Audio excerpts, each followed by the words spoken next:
incansable en su amor por el verbo de Dios. Invitaba a seguirle solo a Él. Cordial saludo a todos nuestros queridos radioescuchas que semana a semana nos acompañan en este su programa Al abrigo de un sueño, cuya pretensión es examinar, resaltar la vida, obra y el pensamiento del fundador del Minuto de Dios, el padre Rafael García Herreros. Y como lo venimos haciendo desde hace unos 2 o 3 programas, estamos rescatando los cuentos del padre Rafael en una versión interesante que la Escuela de Medios de Uniminuto hace unos años, en uno de sus aniversarios de fundación de la escuela, realizó una serie de representaciones de radio dramatizados de algunos de los cuentos, porque hay 2 tomos de cuentos escritos por el padre Rafael.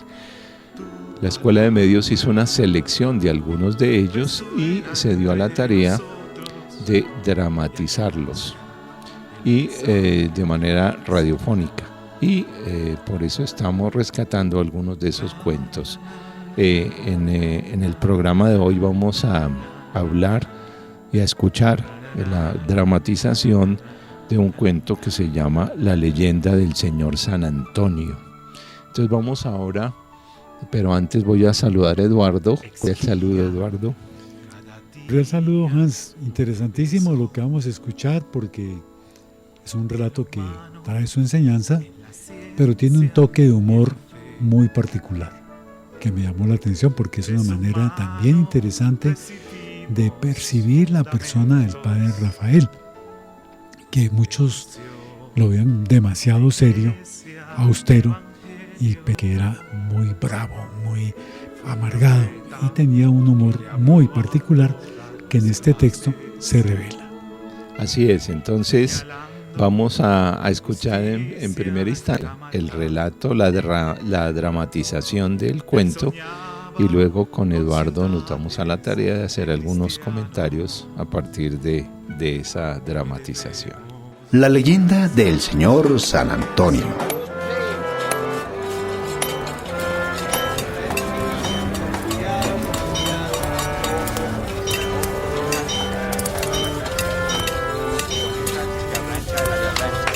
Señores, silencio, por favor. Ahora que estamos terminando la construcción de nuestro convento, y en calidad de prior, he convocado a la comunidad para tratar un asunto delicadísimo: la construcción de una iglesia anexa a los claustros. Hermanos, ya que el buen Dios nos ha dado un convento, nosotros vamos a construirle un templo. Ahora realizaremos la elección del titular y patrono de nuestra futura iglesia. En cuanto a mí, juzgo que se debe consagrar a nuestro padre San Francisco de Asís. El anciano y flaco abad los miraba a todos con atención.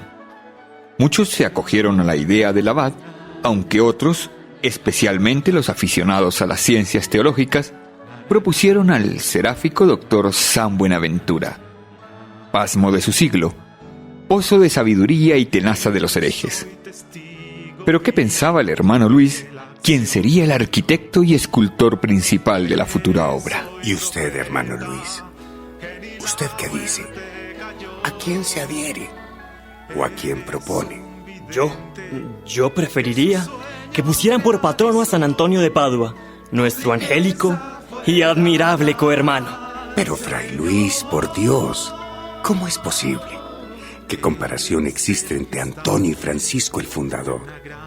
Entre Antonio y Buenaventura el gran teólogo. Cierto, pero Antonio es milagroso. Él es quien tiene valía ante Dios, más que nuestro padre San Francisco, más que nuestro sabio y seráfico Buenaventura.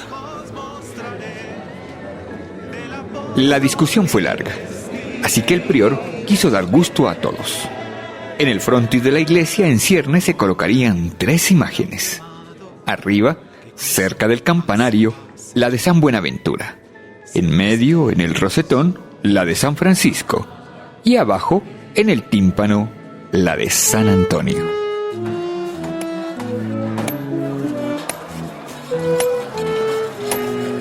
Al día siguiente empezaron los trabajos.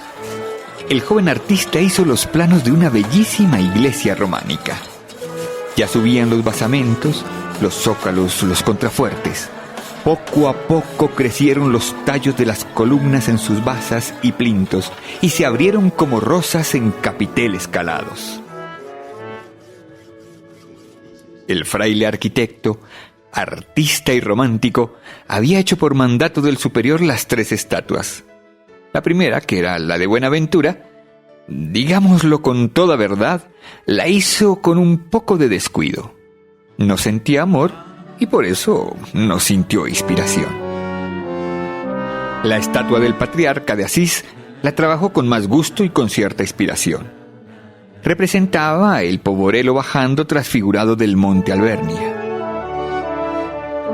Pero ¿para qué negarlo?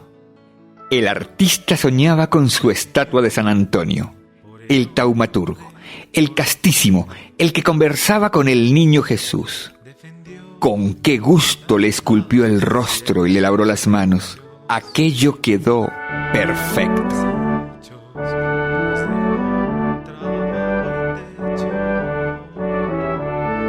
Pero cuando los frailes vieron las estatuas, todos notaron la diferencia. Pero hermano Luis, las estatuas están notablemente diferentes en la calidad de su construcción. Sucede que San Buenaventura va a quedar muy alto. No había necesidad de hacerlo con tanto cuidado. San Francisco vendrá después, aunque también a una altura considerable. Por eso está bien así. Pero San Antonio va a estar cerca de las miradas de quienes entran. Por eso hice una obra admirable.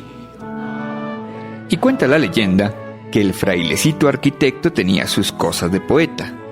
Entre ellas estaba que todas las noches, entre la ronda y el toque de ánimas, se subía a los andamios que daban a lo más alto de la construcción, a mirar el cielo vibrante de estrellas, a contemplar la ciudad dormida y silenciosa, y sobre todo, a soñar despierto. Cuando de repente, la traidora tabla sobre la cual soñaba se desplomó.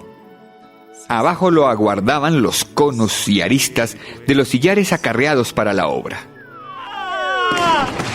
El joven fraile se agarró a una gárgola del tejado, pero cedió y empezó el descenso veloz.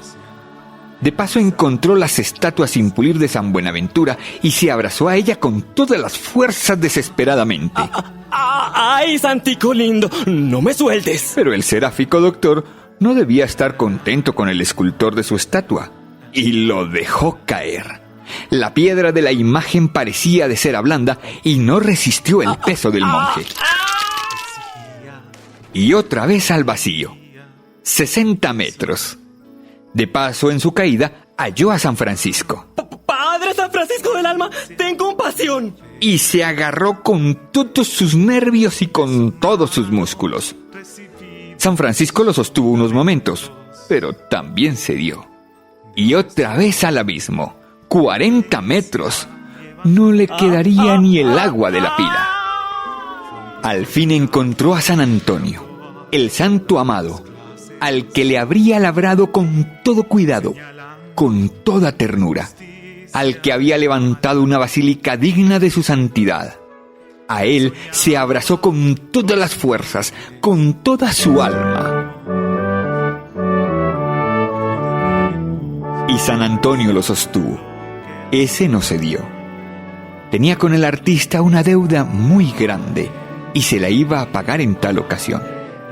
El frailecito, amante del señor San Antonio, pasó la noche abrazado a la estatua hasta las primeras horas del alba. Tanto era el amor y la gratitud a su Salvador que en su compañía ni sintió el sereno ni sintió el rocío.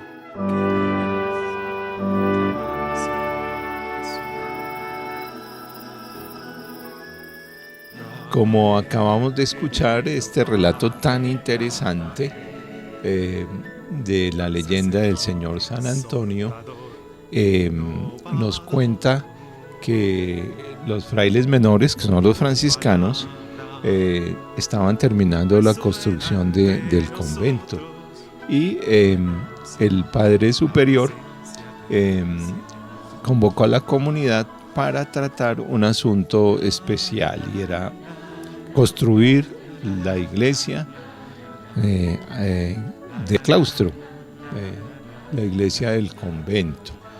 Y entonces convoca a los frailes para que escojan en el patrocinio de qué santo van a construir la iglesia, a quién se la van a dedicar. Todas las iglesias tienen la dedicación de un patrono, y entonces aquí empieza lo interesante del relato. Sí, porque el abad considera que se debe consagrar al padre Francisco de Asís. Para él debe ser la persona, pero lo somete a diálogo, a conversación con toda su comunidad. Y entonces es donde surge debate, la propuesta, y cada uno va fijando su posición respecto a quién podría ser. Y entonces, así como él propuso a Francisco, entonces otros piensan que sería mejor San Buenaventura. Ya son aficionados a la teología, están dedicados a ese tema, y entonces consideran que San Buenaventura, que fue un ejemplo maravilloso en su momento, un pozo de sabiduría, y uno que atenazaba muy fuertemente a los herejes porque sus argumentos eran contundentes, significativos, importantes, consideran que ese debería ser San Buenaventura. Y en una esquina, un fraile al que no le habían preguntado ni ha participado, a pesar de que era el arquitecto y escultor principal de la futura obra, se les ocurre entonces, se llamaba Luis, el hermano Luis. Entonces el superior se le ocurre preguntarle a quién se le ocurre el que se le podía dedicar la obra. Y entonces contestó que pusieran por patrono a San Antonio de Padua, nuestro angélico y admirable hermano. Y entonces Fray Luis, dijo el superior, por Dios, ¿cómo es posible? ¿Qué comparación existe entre Antonio y Francisco el fundador, entre Antonio y Buenaventura el gran teólogo? Cierto, pero Antonio es el milagroso, dijo Fray Luis. Él es quien tiene valía ante Dios, más que nuestro padre Francisco, más que nuestro sabio y seráfico Buenaventura. De tal manera que aquí tenemos una experiencia también interesante que nos pone en este relato, en este cuento, en esta historia, el padre, cuando dice precisamente que pone en diálogo. Y entonces el diálogo supone por lo menos dos elementos muy importantes. Escuchar al otro, escuchar a los otros, sus argumentos, sus preferencias, las razones, lo que insisten y destacan de cada uno de los que están admirando, porque lo que se estaba poniendo en juego, digamos de alguna manera, era la admiración que tenían los miembros de esa comunidad por cada uno de los candidatos que se proponían. Admiraban esa cualidad y decían: eso hay que destacarlo, tenemos que darle un lugar importante dentro de esa construcción de nuestro templo. Entonces aquí hay una parte que me parece interesante de esa experiencia: dialogar, escuchar, para tratar de llegar a un acuerdo que, como hay posiciones diferentes, cómo poder equilibrar las diferentes posiciones. Y a la final tomaron como una decisión salomónica. Dice el relato que la discusión fue larga y en un momento hubo que quiso pasar a mayores, pero menos mal que no. Pero como la opinión del arquitecto pesaba en la balanza, se acordó dar gusto a todos. En el frontis de la iglesia, en cierne, se colocarían 3 imágenes. Arriba, cerca del campanario, la de San Buenaventura. En medio, en el rosetón, la de San Francisco, y abajo, en el tímpano, la de San Antonio, Así quedaron todos contentos y se cerró ese capítulo. Le dieron gusto a todos. Le dieron gusto a todos. Pero mira que aquí me llama la atención del padre Rafael, que conoce los términos del templo, por lo menos habla del rosetón, del campanario y del tímpano. Pero en lo que sigue más adelante va a mostrar el conocimiento de una serie de términos que yo por lo menos no los conocía mucho, porque dice que cuando estaban ya construyendo entonces subían los basamentos, los zócalos, los contrafuertes, y crecieron los tallos de las columnas en sus basas y plintos y se abrieron como rosas en capiteles calados. Entonces aquí se nota ese conocimiento que él tenía de la arquitectura y del arte, sobre todo griego, aunque él coloca que es una iglesia románica. Ese es un estilo muy particular. Entonces lo griego y lo romano lo conoce y entonces sabe esos términos, lo que significa cada uno de ellos, el basamento, el zócalo, el contrafuerte, los capiteles, las basas, los plintos. Bueno, aquí hay como para buscar en el diccionario qué parte de una construcción significa cada uno de esos términos. Interesante. Claro, se nota pues el conocimiento del padre Rafael de la arquitectura de esos templos y de las modalidades de estilos de los templos, en este caso románico. Pero continuemos en nuestro comentario del relato. Dice un párrafo: ya se había trabajado meses y años y poco faltaba para rematar la bóveda. En tanto, el fraile arquitecto, artista y romántico había hecho por mandato del superior las 3 estatuas, la de Buenaventura, la de Francisco y la de Antonio. La primera, digámoslo con toda verdad, la hizo con un poquitín de descuido. No sentía amor y por eso no sintió inspiración. La del patriarca de Asís la trabajó con más gusto y con cierta inspiración. Representaba al poverello bajando transfigurado del monte Albernia. Recordemos, el poverello es en italiano el pobrecito, y en el monte Albernia San Francisco recibió los estigmas allí en la Umbría de la Italia de su tiempo, por eso dijo bajando transfigurado del monte Albernia. Pero para qué negarlo, el artista soñaba con su estatua de San Antonio, el taumaturgo, el castísimo, el que conversaba con el niño Jesús. Con qué gusto le esculpió el rostro y le labró las manos. Aquello quedó perfecto. Antonio en carne mortal no pudo ser mejor, aunque dicen era angélicamente hermoso. Cuando vieron las estatuas todos notaron la diferencia, pero el artista explicó: como San Buenaventura va a quedar muy alto, no había necesidad de hacerlo con tanto cuidado. San Francisco vendrá después, aunque también a una altura considerable, por eso está bien así. Pero San Antonio va a estar cerca de las miradas de quienes entran, por eso hice una obra admirable. Miremos que en esa descripción muy interesante están reflejados, por un lado, los afectos del constructor, de Luis, que tiene una admiración muy especial por San Antonio y entonces destaca sus detalles, seguramente su nariz, los ojos, la sonrisa, las manos, están muy bien elaboradas y se iban alejando esos afectos en la medida que se subía en el frontis de ese templo.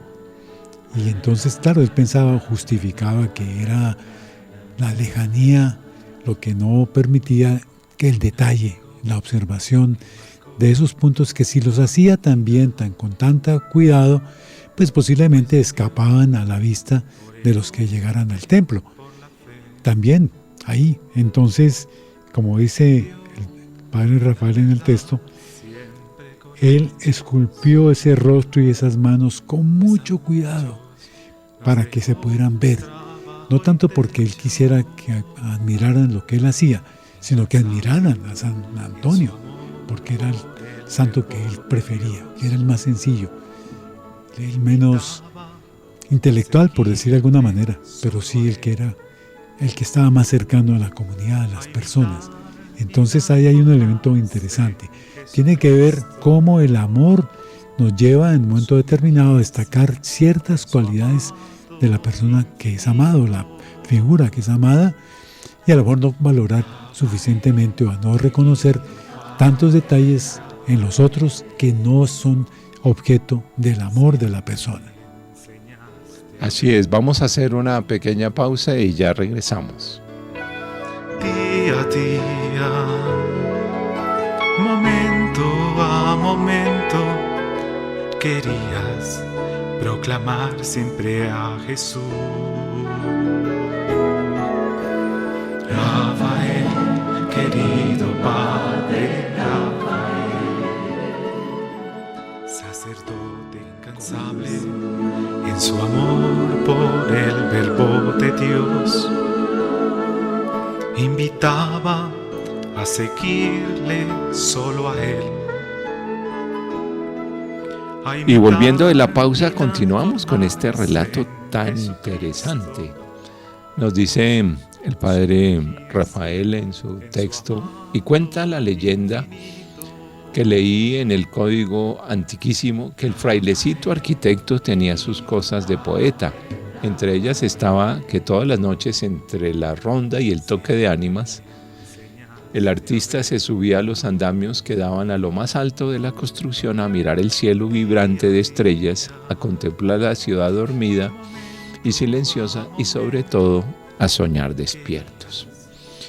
Un día estaba allá arriba a 80 metros del suelo, siempre una altura considerable, hundiendo sus ojos en el cielo y mirando de vez en cuando su obra, la bella basílica Cuando Dios nos ayude. La traidora tabla sobre la cual soñaba chirrió siniestramente, y al chirrido saltaron unas astillas, y a las astillas siguió el desplome total. Pobre romántico fraile, era perdido, pues la altura alcanzaba 80 metros.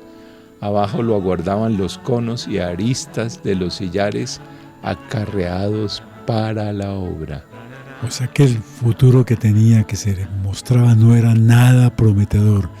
Era posiblemente, si no morir, era por lo menos quedar muy golpeado, muy afectado en su salud, en su vida. Interesante también que diga el padre que él leyó en un código antiquísimo ese relato, como diciendo, yo no me lo inventé, es algo que ya estaba por ahí escrito, que estaba muy antiguo, y entonces yo lo encontré y ahora lo estoy compartiendo a ustedes. Pero hay algo ahí como de el relator que dice que es otro, el que cuenta la historia que se está compartiendo. Interesante. Y el otro detalle que me llamó también la atención es el tema de que dice que este arquitecto, este fraile Luis, era un hombre que soñaba despierto. Soñaba despierto. Qué bonito soñar despierto. El padre Rafael decía que él era un soñador, pero un soñador que construía, que transformaba, que hacía realidad sus sueños. Entonces, aquí hay algo de él, de alguna manera. Soñar despierto, tal vez subido en un punto alto, mirando a la ciudad, mirando en esa ciudad, imaginando los que están viviendo en condiciones difíciles, las familias que no tienen un techo, las familias que no tienen un empleo, los niños que no tienen una escuela o que tienen unas condiciones de salud que no son atendidas porque no tienen cerca un centro donde puedan atender, donde puedan recibir algún tipo de apoyo, de ayuda. Ese soñador despierto que mira la ciudad, que la contempla y que desde allá, animado por esas estrellas que lo iluminan, sueña despierto buscando cómo transformar esa realidad.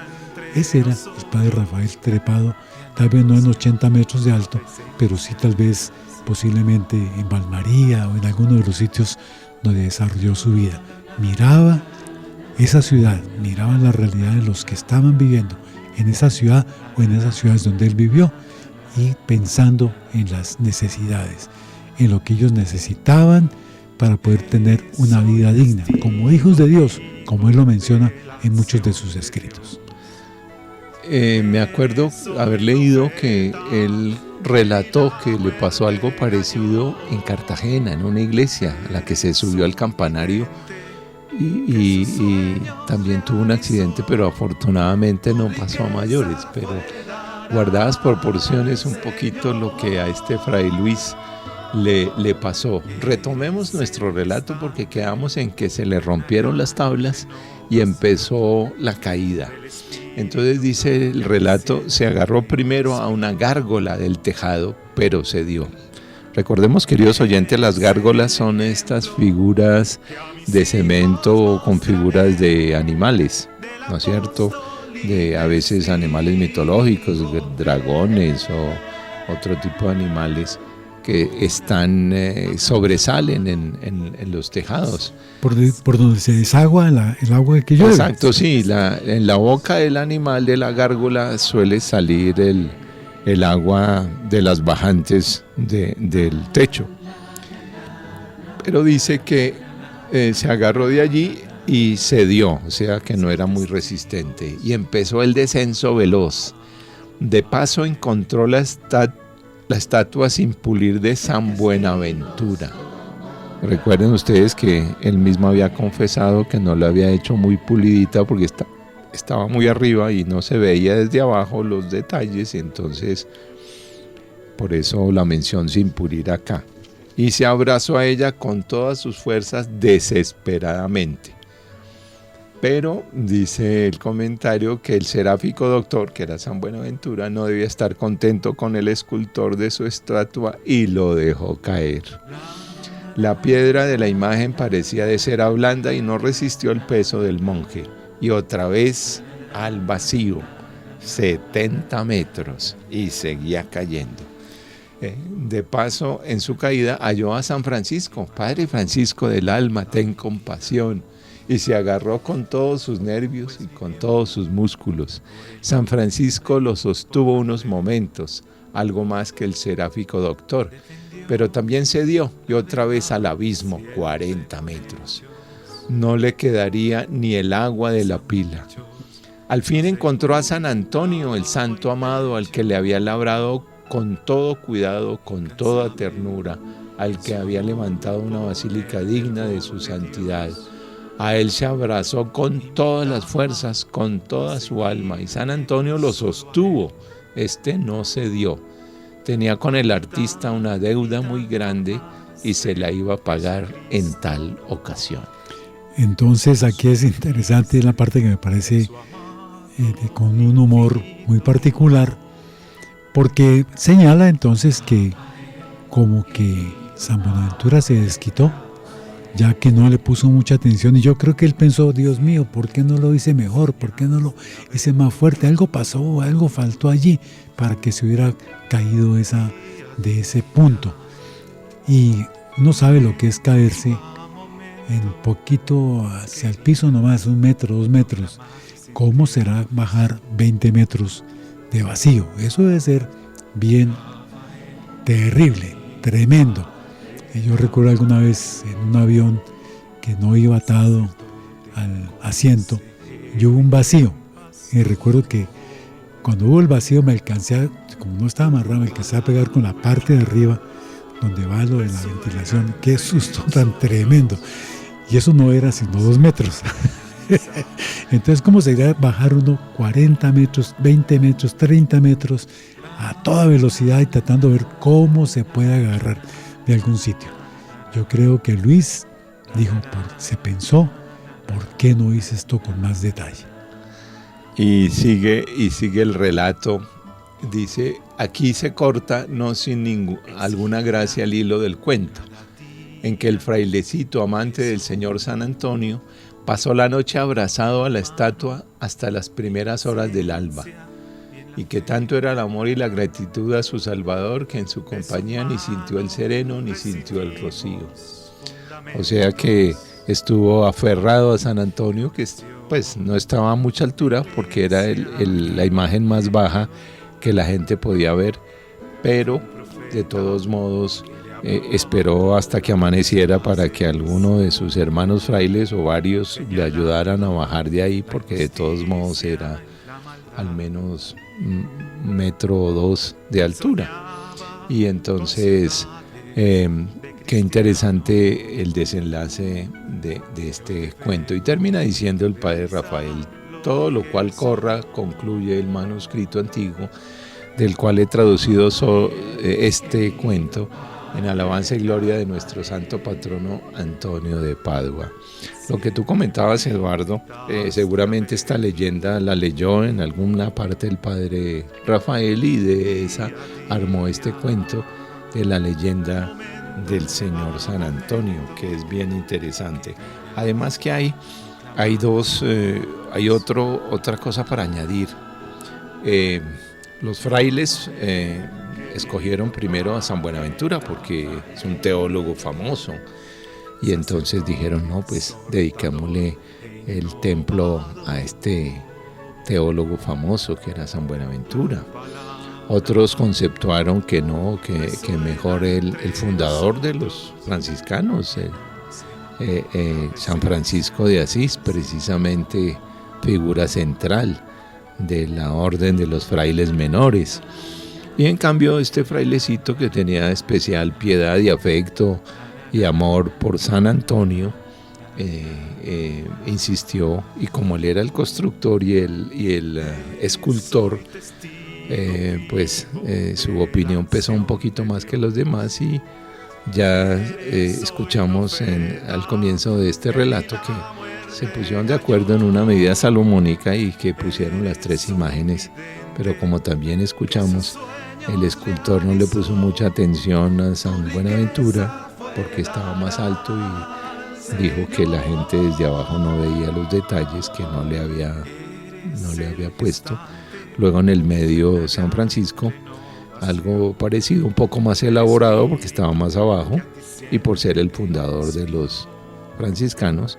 En cambio a San Antonio sí le puso todos los detalles porque era de sus afectos por un lado, y la disculpa era que como estaba más abajo la gente lo iba a ver y iba a apreciar los detalles de la escultura, todo lo que le había puesto en virtud de su amor por San Antonio. Entonces luego vino la caída y el desquite de San Buenaventura, de San Francisco, y finalmente se aferró a San Antonio, quien fue su salvador, para que no se estrellara contra el pavimento. Y dice pues que el amor y la gratitud a su salvador hizo que en su compañía ni sintió el sereno ni sintió el rocío de la mañana, porque eso fue a medianoche y amaneció, y el fraile ahí aferrado a San Antonio hasta que lo pudieran rescatar sus hermanos frailes del convento. Entonces noten ustedes lo que comentaba Eduardo, también el humor del padre Rafael, quien en la mayoría de las fotografías sale con un ceño fruncido, muy adusto, que podía uno interpretar que fuera como muy estricto, muy serio. En la televisión. En la televisión, eso.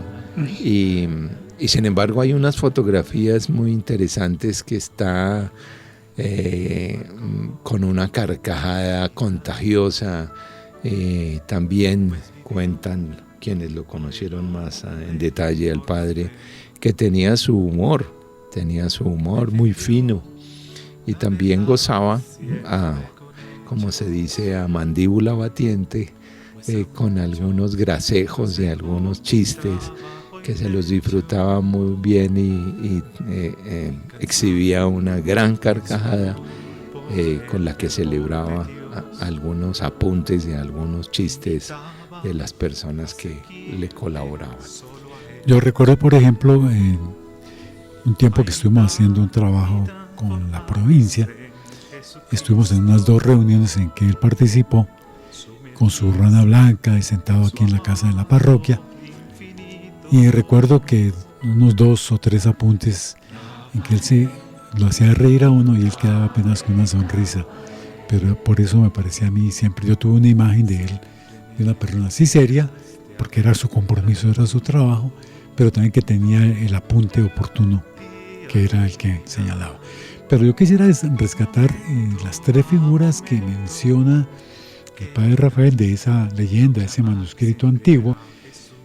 San Buenaventura, como tú decías, es la ciencia, es el conocimiento. No todo el mundo tiene acceso a él. Eso es lo que está diciendo, es alejado. Solamente los que más se acercan, los que más han tenido que conocerlo, pues saben todas las características, todas las cualidades, todo lo que él puede aportar, pero está lejano para la mayoría. San Francisco, pues una figura tan maravillosa, el poverello, ¿no es cierto?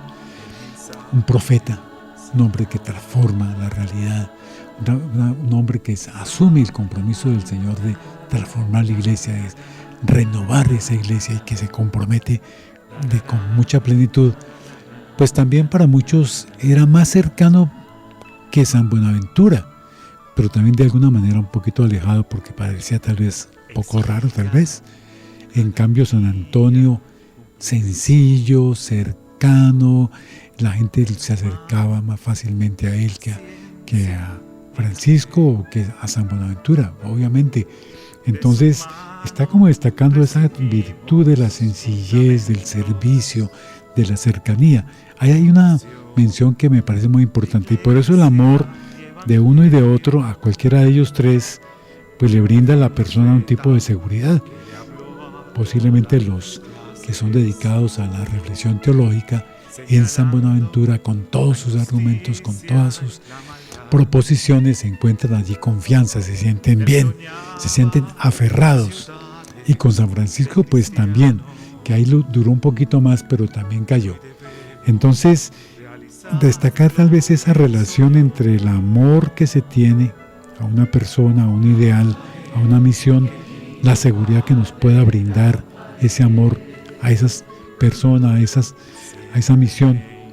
Y ese amor nos genera confianza, nos sentimos seguros, sabemos como Luis, que se aferra y se mantiene ahí porque sabe que de ahí no se va a caer, que eso le da una confianza muy particular. Y ese amor fue el que lo llevó a él a generar mayor o menor detalle, menor o mayor cuidado en la elaboración de esa escultura que le propusieron. El templo seguramente quedó maravilloso. No sé después de este momento, este episodio, qué pasaría, si se dañó o siguió siendo hermoso como lo había construido.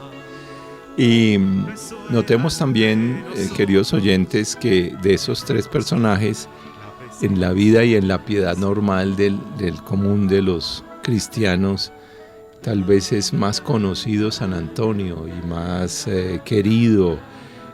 San Antonio tiene también la leyenda, además de este relato de ser casamentero, de conseguirle novio a las solteras.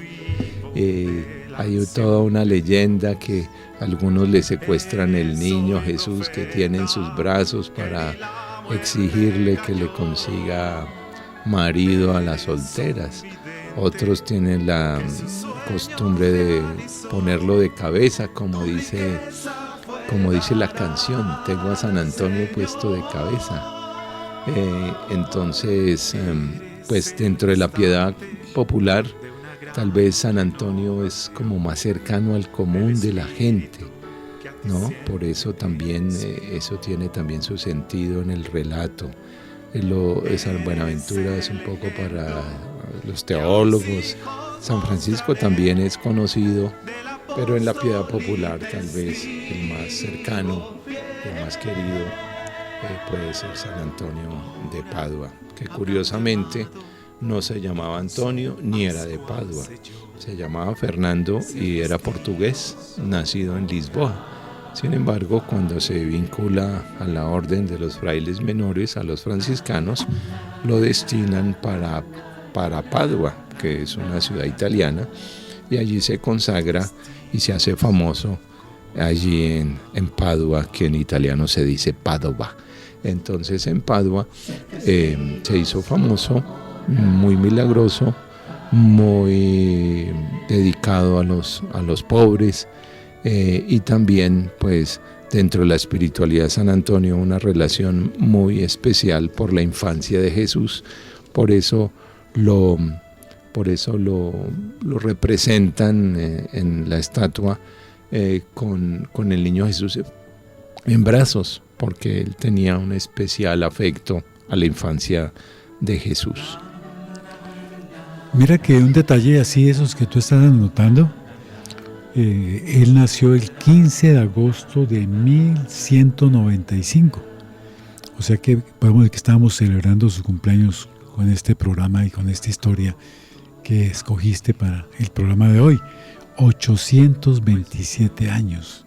Entonces, maravilloso, porque dice también la historia que era un buen predicador y teólogo, y que por eso en algún momento lo llegaron a llamar el Arca del Testamento. Un título muy importante que lo mencionó así el Papa Gregorio IX. Entonces, un personaje que, como tú notabas, tiene una trayectoria muy interesante dentro, sobre todo, de la piedad popular, de lo que anotabas tú. Recuerdo ahorita precisamente en una iglesia, en un templo que los grupos aborígenes en Chiapas tomaron para ellos, los sacaron, se lo quitaron a la iglesia, digamos, a la diócesis, y tenían allí una cosa muy interesante. Era un templo muy particular, porque el templo tenía entonces una entrada, no era completamente rectangular, sino más bien como cóncava. Entonces ellos señalaban, y creo que lo siguen haciendo, señalaban que parecía al útero de la madre. Y entonces entrar allí era entrar al útero materno.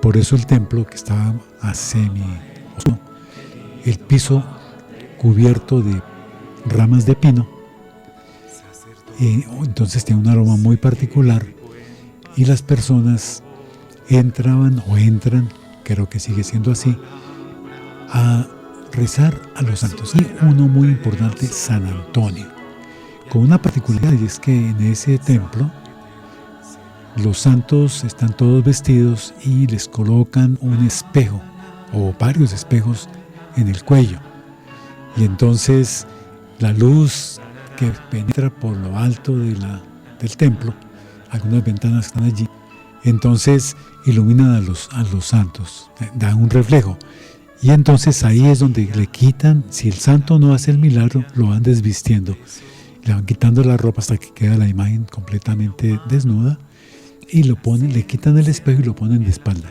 para que él haga otra vez los milagros que se espera que hagan. Ahí viene la idea de San Antonio, que lo ponen patas arriba, como decimos popularmente. Vea qué interesante. Bueno, infortunadamente se nos acabó el tiempo. Este relato estuvo hoy muy divertido, muy interesante. Recuerden que este programa es realizado por el Centro Rafael García Herreros de la Facultad de Estudios Bíblicos, Pastorales y de Espiritualidad de Uniminuto. Muchísimas gracias, los esperamos la próxima semana. Cristianos, que hoy debemos realizar lo que Él soñó.